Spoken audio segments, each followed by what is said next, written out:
Hey, what is going on, guys? You are watching MattTheMusketeer, and today I'm playing a little bit of that Hunger Games style Battlefield 3, or what I like to call Hunger Games anyway. It was a crossbow and knife only team deathmatch server, and I was just chilling out. I wanted to try something different out, and it was quite a lot of fun actually. Now, this gameplay itself is actually from about a week ago. I wasn't going to use it at first, but I've been finding it really hard in the last few days to get hold of any decent gameplay, and that's because the Battlefield servers have actually come under attack. So if any of you guys have been trying to join games and finding it hard to stay in a match without it closing or being kicked, it is because the Battlefield servers have been taking an attack, and Battlefield today actually did shut down all of their servers for around about an hour or so. So if you're thinking it's just your computer, don't worry. Everyone is having this problem, and hopefully they should get it sorted in the next few days or so. So it's been a few days since I did my last commentary. I have been missing you guys. I don't know if you've been missing me. I have been crying myself to sleep missing you guys. But in that video, I was saying that I was ever so close to 5,000 subscribers. I have actually gone through that now. I bust through that pretty quickly. So I want to thank all you guys who are new to my channel and all of my constant subscribers who always watch my videos and all that kind of stuff. I'm almost at 5,500 subscribers now, so that is pretty overwhelming.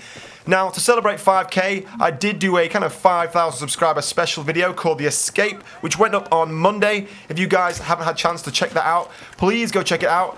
I kind of started doing a lot of that myself. I wrote all the screenplay and kind of all the transitions and kind of wrote a script for it.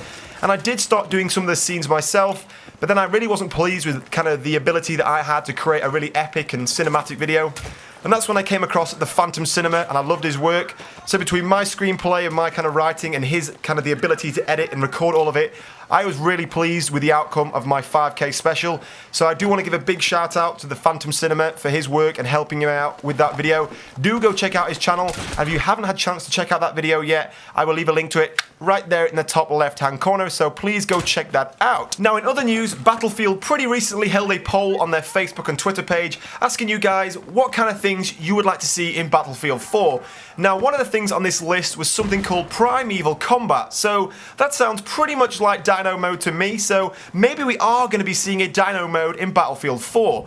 Now, this did get a lot of people excited, which is understandable really. For Battlefield to show this kind of thing in a poll and then maybe not actually have it in the game will be pretty, pretty sad for us guys that they're getting all the hype up and then just let us down on the final product. So maybe EA and DICE are seeing Dino Mode as something they can use to try and, combat and compete with Zombie Mode in Call of Duty. Something that's, adds longevity to the game, but it isn't just a competitive online multiplayer. So maybe Battlefield 4 and future Battlefield might be having this Dino Mode in their games, very similar to the Zombie Mode that we have with Call of Duty. So that's something pretty interesting to think about. Now, the main topic that I want to talk to you guys about today, and I'm sorry it's taken so long to get here, but there have been quite a few different things that I want to speak to you guys about. But the most interesting thing for me personally that I want to talk to you guys about today is the fact that on Battlefield 4 Central, I will leave a link to it in the description below, they have released what is supposedly the system requirements for Battlefield 4 on PC. Now, I do know that a large portion of my subscription base is PC players, so hopefully this kind of information interests you just as much as it interests me. So taking a look at this article, the first thing to mention is something that I actually did say in a previous video, which is I thought the requirements for Battlefield 4 wouldn't actually be that much different from Battlefield 3, because from the gameplay we've seen already, graphically it's not that different from Battlefield 3, and although it is the Frostbite 3 engine, it is just a kind of ramped up version of the Frostbite 2 engine, so we're not seeing a dramatic change in the kind of engine style and the kind of graphics that we see from Battlefield 3, so that is the first thing to note. So let's go ahead and take a look to begin with the minimum PC requirements for Battlefield 4. Now, I do know there are a lot of people out there who do play Battlefield 3 using the minimum requirements on the lowest settings. So for you guys, maybe it is going to be quite a push to play Battlefield 4, on minimum settings as well. But let's jump in and take a look at these settings anyway. So to begin with, it recommends a dual-core CPU, either an Intel i5 or an AMD Bulldozer. So, an i5, that's a kind of mid-of-the-range market CPU. It's, they've got the i7 above that, but you have the i3 below it. So i5 is, what to expect really for a minimum setting CPU to play Battlefield 4. Now, moving on to your RAM, it says at least 2 GB of main memory system. Now, 2 GB for most people these days who don't play on a laptop, at least, who have a gaming tower, 2 GB is pretty low actually. I think maybe the minimum people have nowadays is about 4 GB of RAM. I know a lot of people now actually have maybe 8 to 12 gigabytes of RAM, so 2 is pretty low actually to say it's minimum stats. And now for the graphics card, I was very surprised by this. It says a graphics card with at least 256 megabytes of VRAM and supported by DirectX 10. Now of course, Battlefield 4 will still be DirectX 11. It won't be out before the DirectX 12 is released, so all the kind of 600 series cards and stuff that are running on the DirectX 11 are still going to be kind of current and using the latest settings that it can do. Now, obviously, with your hard drive space, minimum requirements are the same for all of it. It says 20 gigabytes of hard drive space, so 20 gigabytes plus even. Now, we all know that Battlefield 3 is about 25 gigabytes, so, you know, it probably will be bigger than that, including the premium and all the map packs that come out eventually.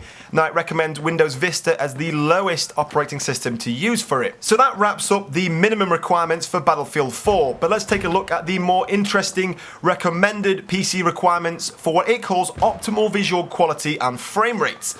Now, starting off with the CPU again, it does recommend the i5 or the i7. There is no AMD recommendation here actually, but it does say at 3 GHz at least. Now, most i7s these days are between 3 and 3.4 GHz anyway, so that's nothing too exciting there. Then moving on to the RAM, as I said earlier, it does recommend 4 gigabytes of RAM at the least, or 8 if you're running a 64-bit operating system, which is pretty much what everyone is doing these days anyway. Now, moving on to your graphics card, it says a modern DirectX 11 card with at least 1 gigabyte of video memory. Now, it does recommend either the GeForce 600 series or the Radeon 7000 series, but there are GeForce 500 series cards that do have 1 gigabyte of video memory or more that are still DirectX 11, like the 560 Ti, for example, so I still think those cards will be pretty relevant. Now, in the lifetime of Battlefield 4, we probably will see the release of the GeForce 700 series and the Radeon 8000 series. Now, those cards may or may not be DirectX 12, but Battlefield 4 isn't going to be DirectX 12, it's going to be DirectX 11 anyway, so having those cards in terms of your kind of DirectX anyway shouldn't make much of a difference.